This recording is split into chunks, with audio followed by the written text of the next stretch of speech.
Magandang araw muli sa inyong lahat, mga Solid HTV positive. It's me again, Blair. Ito po yung second batch ng aking mga kwento. Nangyari naman ito noong 2011 sa Norway.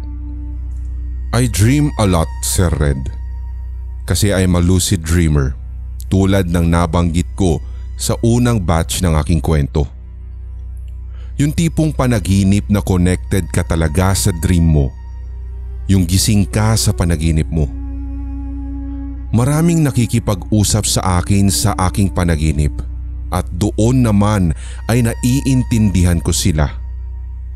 Minsan naman ay hindi ko magets kung ano yung mga messages nila dahil pag nagigising ako, ang lahat ng iyon ay nabubura sa memory ko. Dati, mas gusto ko na matulog na lamang palagi kasi parang mas connected ako sa kabilang buhay kesa sa mundo talaga natin. Ilang beses na rin akong pabalik-balik doon sa lugar nila Lola Helen sa panaginip ko at kadalasan ay mixed siya. May isang beses sa panaginip ko na napadpad ako sa tindahan ni Manang Jamay. Malapit siya sa bahay ni Lola Helen, kung saan may negative vibes din akong nararamdaman sa mismong place na iyon nung bata ako. Pero this time, parang sabi nila, "Oh, nagbalik ka." Habang yung iba namang nakakasalamuha ko sa panaginip ay parang sinasabing, "Andyan na naman siya." Pero hindi ko po sila nakikita. The same year, Sir Red, ay buntis yung sister ko. Hindi na siya nakatira sa bahay ni Mother. Magkasama na sila ng boyfriend niya dati. Ang weird lang kasi sapagkat ilang beses rin akong nakapanaginip na may mga ibang kaluluwa na parang gustong makihang-out sa bahay ng mother ko. Isang panaginip ko naman ay meron akong nadinig na footsteps at nahuli ko yung paa. Ang sabi niya sa akin ay sundan ko daw siya, kaya sinundan ko talaga ng literal.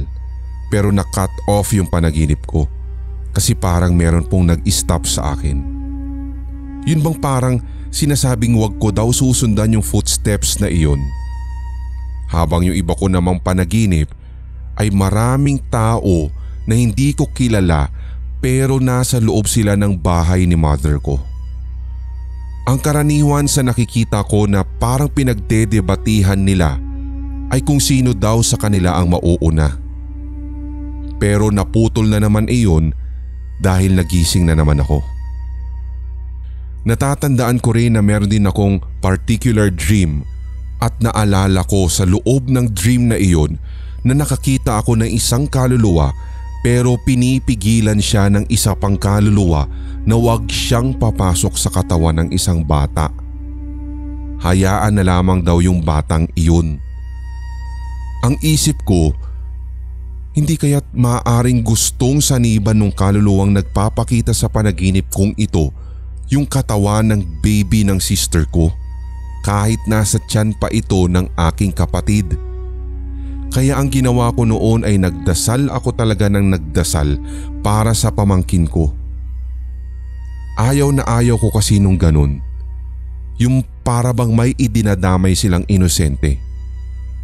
So doon sa dasal kong iyon, tila baga kinausap ko yung espiritu sa aking panaginip na mag-back off kasi hindi ako papayag na gawin niya iyon. As far as I can remember, hindi naman na po natuloy yung balak ng kaluluwa na madalas nagpapakita sa aking panaginip. Taong 2012 nang ipinagbuntis ko naman yung first child ko. I was 18 or 19 years old that time. Since once again, I'm a lucid dreamer, syempre si Lola Helen minsan ang bumibisita.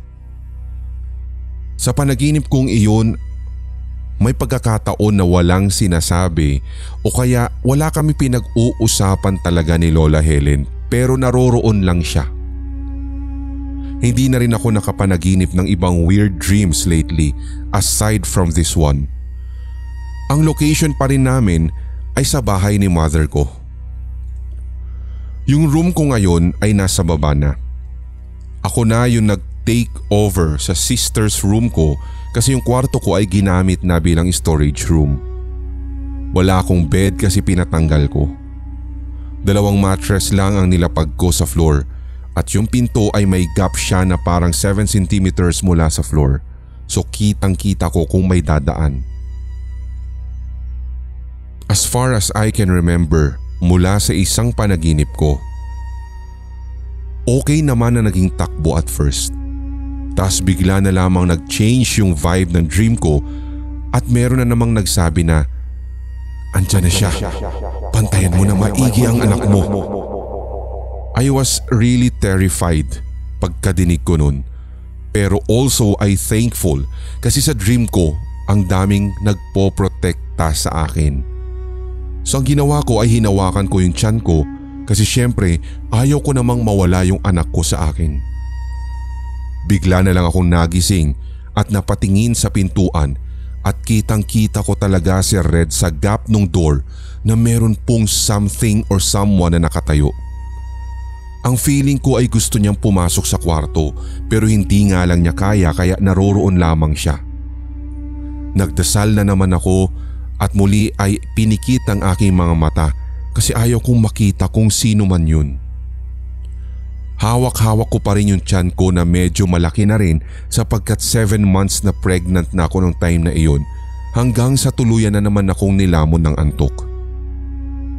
When I gave birth to my eldest child, bago siya mag 1 year old, I kept seeing Lola Helen sa aking dreams.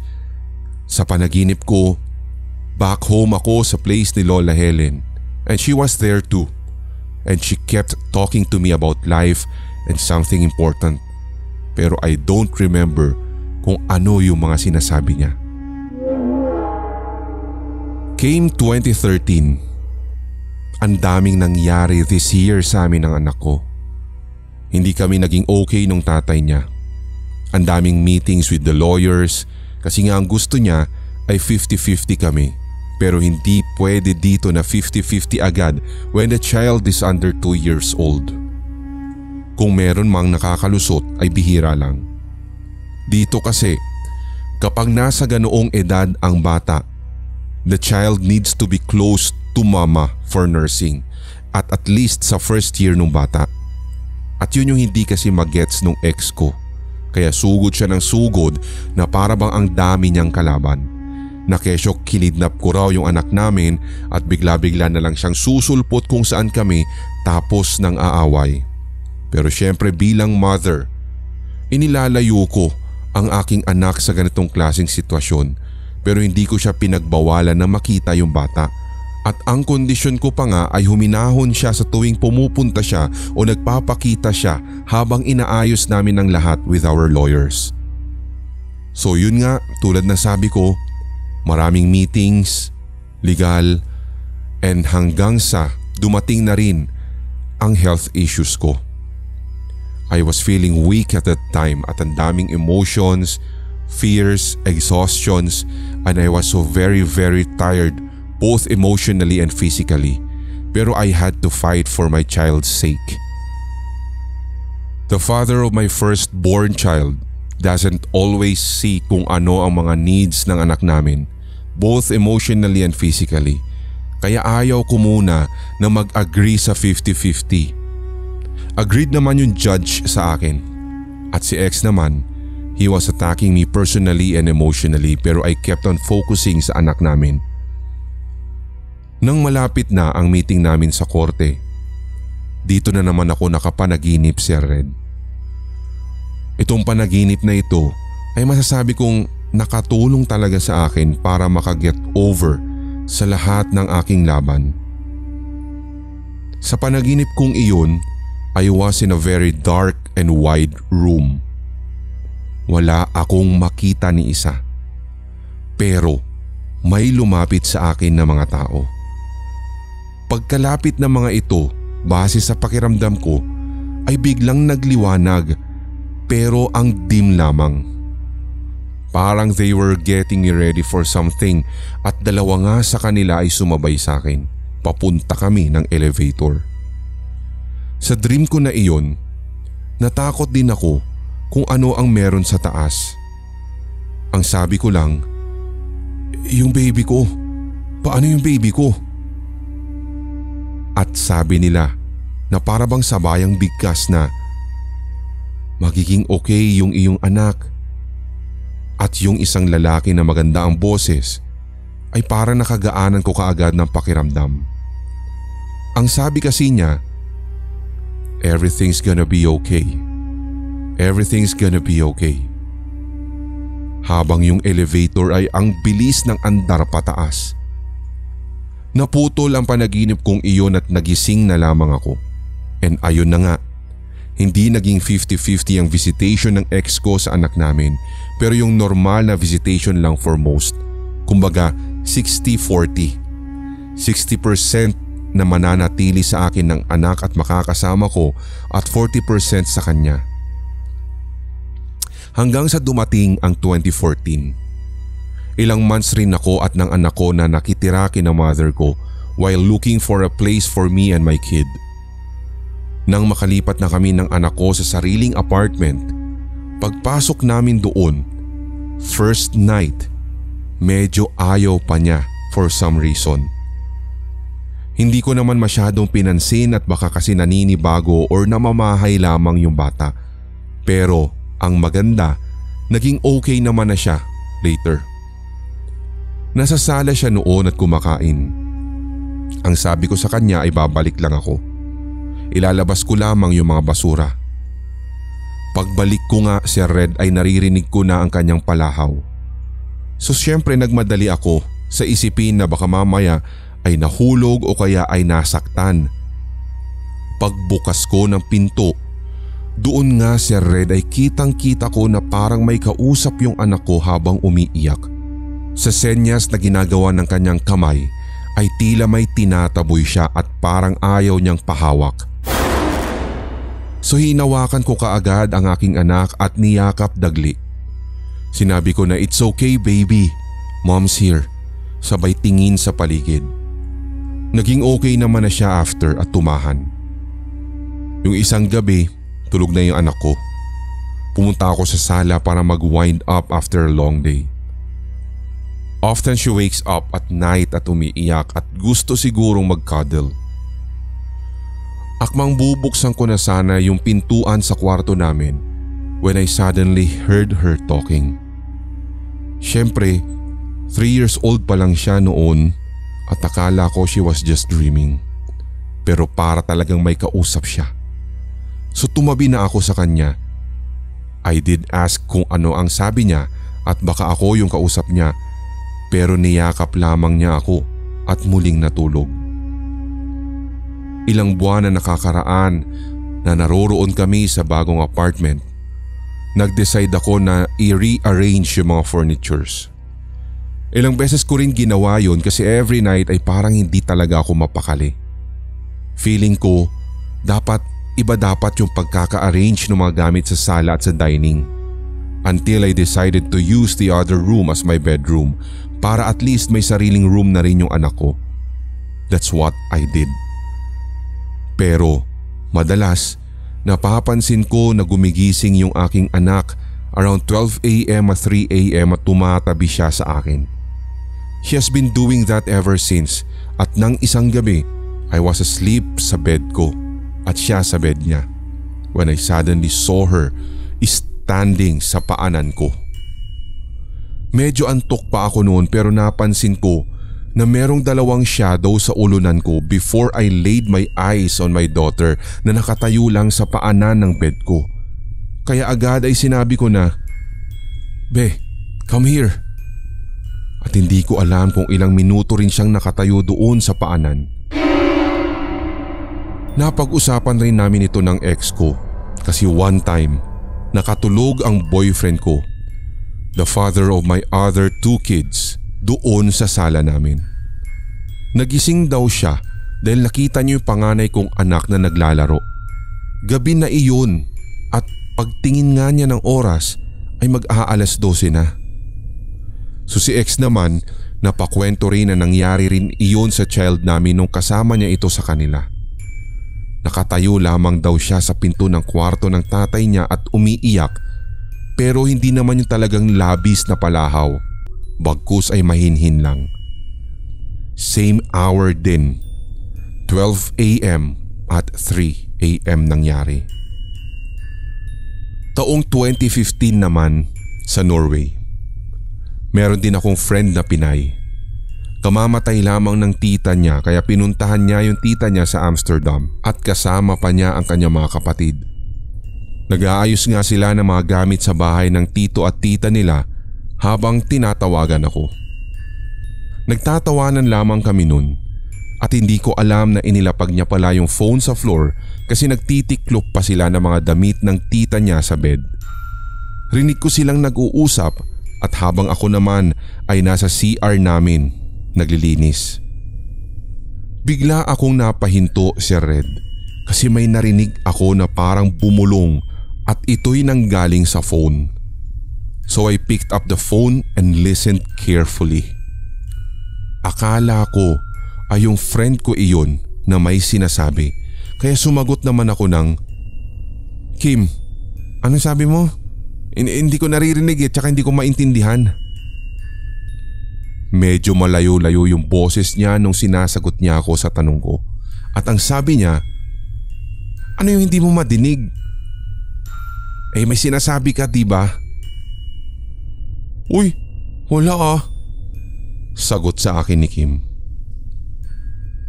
"Gagi, huwag mo nga akong niloloko. Baliw ka," sabi ko sa kanya.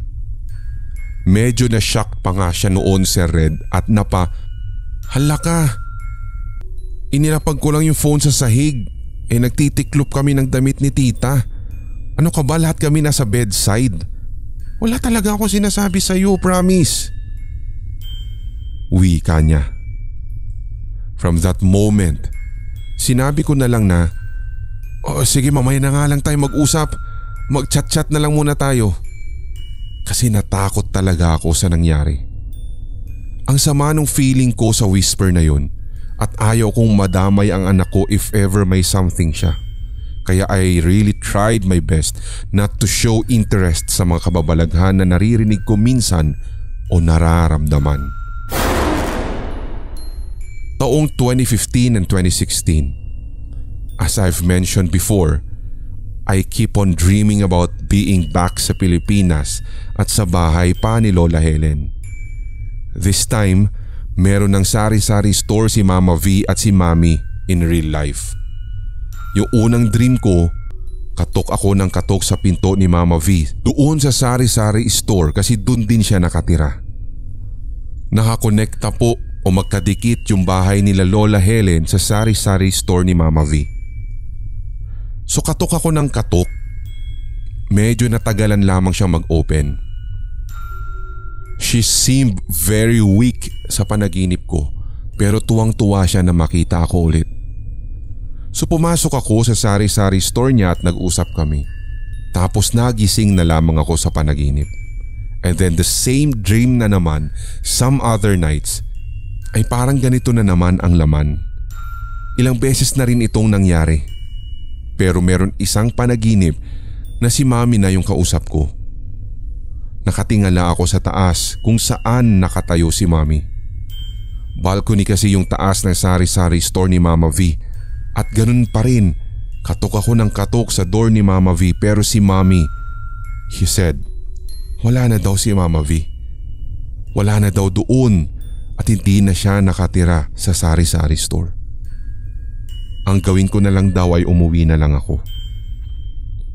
Agad ay napatawag ako kina Mami at Mama V sa pamamagitan ng messenger.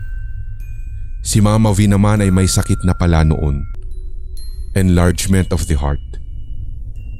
Uuwi sana kami ng first child ko pero nung time na iyon ay struggling kami sa pera kasi student lang ako noon. With 3 jobs while studying and taking care of my child. Tapos yung health issue ko pa. Minalas lang din ako sa work when I finally bought the tickets for me and my first child kaya hindi kami natuloy ng pag-uwi. Dinama ko iyon ng todo kasi gustong gusto kong umuwi kasama ang anak ko. Until one day, nakatanggap ako ng tawag at wala na daw si Mama V. Matapos noon ay napanaginipan ko si Mama V at si Lola Helen na magkasama. Medyo mixed na naman yung dream ko pero minsan hindi ko maintindihan kasi minsan ang close nila sa akin sa dream ko and then bigla na lang medyo lalayo sila. Para bang ang hirap nilang lapitan. Until I couldn't dream of them that much anymore kasi medyo hirap na akong mag-sleep this past few years. Sobra talaga ako nasaktan sa pagkawala ni Mama V at ni Lola Helen. Parang tuluyan ng gumuho yung mundo ko pero I had to focus my attention sa ibang direksyon ng buhay kasi lalo pat may mga anak na ako. Which I'm super proud of. Sila na ngayon ang rason at motibasyon ko kaya kinakaya kong bumangon sa umaga at magpatuloy sa buhay. Maraming salamat Sir Red for being patient and for taking the time to read my creepy stories. Medyo napahaba siya sa totoo lang pero itong mga ito ay pinaikli ko na kasi yung mga creepy part na lang talaga ang kailangan dito. I'm sorry kung medyo magulo, basta't I've tried my very best to keep my Tagalog correct. Kahit mahirap pero at least sana ay naghatid ng hilakbot sa inyong mga tigapakinig.